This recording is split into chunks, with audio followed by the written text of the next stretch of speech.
তো hello guys, welcome to my page and channel roaster seven. আজকের এই ভিডিওতে আমি ট্রেন্ডিং নিয়ে বলবো কথা আমেরিকার দুর্দশা শুনলে লাগবে মনে অনেক ব্যথা।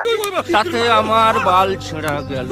তাই 7ই জানুয়ারি সকাল 7টায় লস এঞ্জেলসের জঙ্গলের মধ্যে আগুন লাগে। বাট সেটা প্রাকৃতিকভাবে লেগেছে নাকি কারো ষড়যন্ত্রে লাগানো হয়েছে সেটা খতিয়ে দেখছে পুলিশ প্রশাসন।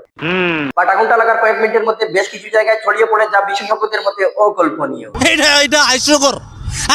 বাই দ্য ওয়ে, আজ আগুন লাগার বেশ কয়েকদিন হয়ে গেলেও আগুন নিয়ন্ত্রণ করতে সক্ষম হয়নি অগ্নিনির্বাপক বাহিনী। Tonight, a search and rescue crew is taking process of looking for human remains. ये अभी ट्रेलर है, पिक्चर अभी बाकी है, मैं बोला है ना।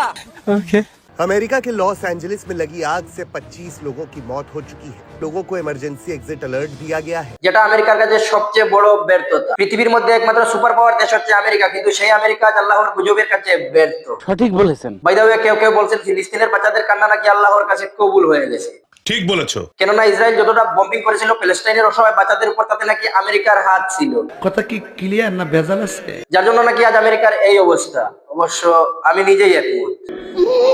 কারণ কথায় আছে না, তুমি যতই শক্তিশালী হও না কেন, তোমারও বাবা আছে। সেটাও প্রাকৃতিক সুপার পাওয়ার অথবা সামরিক শক্তি। বিষয়টা একটু ব্যাখ্যা করবেন? পাপ করলে পাপের প্রায়শ্চিত্ত তোমাকে করতেই হবে। সেটা হোক আমেরিকা বা তুমি বা আমি। বাই দ্য ওয়ে, পাপ কিন্তু বাপকেও ছাড়ে না।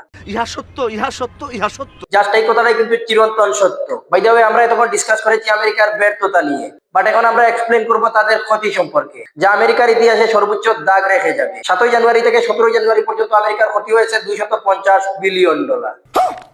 বাই দ্য ওয়ে, আমাদের ভারতের দুই বিখ্যাত অ্যাক্ট্রেসের বাংলো ছিল সেই লস এঞ্জেলে। এন্ড সেই দুই বিখ্যাত তারকা হলেন প্রিয়াঙ্কা চোপড়া ও নুরা ফাতিহা। ঠিক আছে। এবং আমাদের প্রিয়াঙ্কা চোপড়া একটি ফেসবুক পোস্টের মাধ্যমে দুঃখ প্রকাশ করেছে লস এঞ্জেলসের প্রতিবেশীদের নিয়ে। ওয়েট, লস এঞ্জেলসে 1933 সালেও কিন্তু একবার আগুন লেগেছিল। দেন আমেরিকান সরকার কোনো পদক্ষেপ নেয়নি বিশেষজ্ঞদের মতে। আমি বিশ্বাস করি না। ইন্টারেস্টেড কথা হলো, আমেরিকায় সেই দেশ যেই দেশ সর্বপ্রথম চাঁদে পা রেখেছিল উন্নত প্রযুক্তির দ্বারা। আজ সেই দেশ ও দেশের মানুষ কতটা অসহায় প্রকৃতির কাছে। আর হ্যাঁ, যেই লস এঞ্জেলে আজ আগুন জ্বলতেছে সেই লস এঞ্জেলে নাকি ব্লু ফিল্ম ইন্ডাস্ট্রি ছিল, যেখানে নাকি সব নোংরা ছবির শুট করা হতো। আর হ্যাঁ, জনি সিং এর বাংলো নাকি সেখানে ছিল। আজ সেই পাপের কারখানাটাই জ্বলছে। আমার মতে প্রকৃতির এদের সাথে এটাই করা উচিত। নিঃসন্দেহে তুই ঠিক কথা বলেছিস। কারণ আমার মনে হয় না কোনো ধর্মই অশ্লীল ভিডিও ক্রিয়েট করার জন্য সমর্থন করবে। বাট এটা দেখে মানুষের কোনো লাভ হয় না, বরং হতাশা ছাড়া।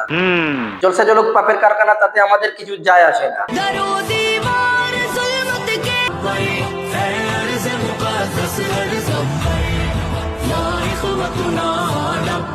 তবে মানুষ হয়ে মানুষের ভালো চাই, মানুষের কন্টেন্ট ক্রিয়েটরদের না। নিরীহ মানুষগুলো সবসময় ভালো থাকুক, এটাই কামনা করি। মানুষ হয়ে যেন প্রকৃত মানুষের পাশে থাকতে পারি। সঠিক বলেছেন, আপনার বুদ্ধি ভালো। আজ পর্যন্ত এই ভিডিওটি ভালো লাগলে লাইক, কমেন্ট, শেয়ার করেন। আর আমার পেজে দেখা থাকলে পেজটি ফলো করেন। আর আমার চ্যানেলে নতুন হয়ে থাকলে অবশ্যই চ্যানেলটি সাবস্ক্রাইব।